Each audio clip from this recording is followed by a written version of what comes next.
On page 15, label it Multiview A. You should have this paper that already has an isometric for you.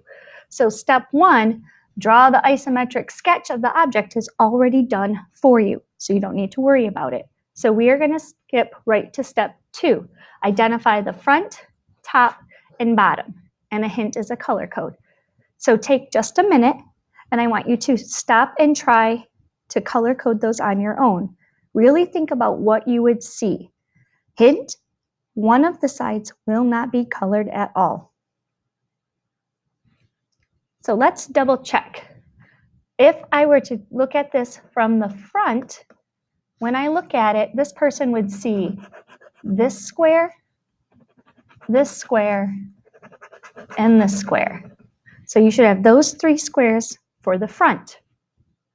For the top, when I'm looking at it and I'm looking down on it, they would see this big arch shape. That's what they would see. When we come to the right side, a person here would only see this big rectangle. So if you notice, there's a shape here that's hidden. You can't actually see this part of the shape, this face, from any of these 3 views. You would have to be standing inside here to see it. So that one should not be colored at all. So now when we draw this, when we look at the front, I'm looking at these 3 pieces here. And I imagine, what would these look like? Well, they're all in a line.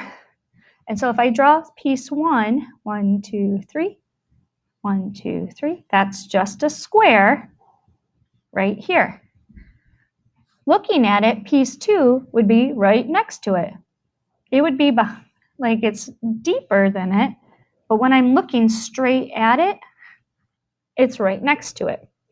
Remember, we don't show any depth in our multi-view drawing, only the isometric. And then shape 3 is right there. Again, I'm only numbering these to show you and to help you. You should not be numbering them. Now, the top view is just one big piece. Remember, it has to line up with the front. And so I see here that this edge should line up right over piece number 1. So I'm going to kind of come up here, give myself some space between the shapes, and I can go from here, and I see it's 2 blocks wide. 1, 2, 3, 4, 5, 6. And I kind of have to picture. So there's 1. If I were to separate those, I see it's 1, 2, 3 to the side. So 1, 2, 3, 4, 5, 6, 7, 8, 9 to the side. It's 2 to the front. 1, 2, 3, 4, 5, 6. Comes in 1 from this way, in 1 from that way. 1, 2, 3. 1, 2, 3. And then it goes back, and connects. And so I see that arch shape. I check. Does it line up on both sides? Yep. And look at, here is the front of this one. This square is the front of this part. This square is the front of that part. So there's my top. Now, this right here, all I see is this rectangle. And so it needs to line up with the top and bottom of 3. So I can just pull this over to the right. And if I picture it in my head, this is 1 block, 2 blocks. 1, 2, 3, 4, 5, 6. It's only 1 tall. 1, 2, 3.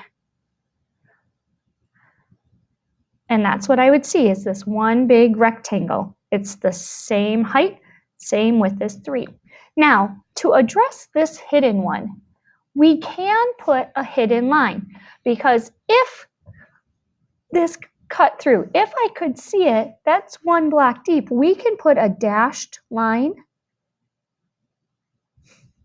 right here to show that inside this shape here, there is a spot where there's a face that we could see if we could see through it. That's called a hidden line. And so it has to be a dashed line, because if it's a solid line, that means it's a separate face that I can see. Here, I can't see this line, but I know inside that shape that's there. That's an optional line.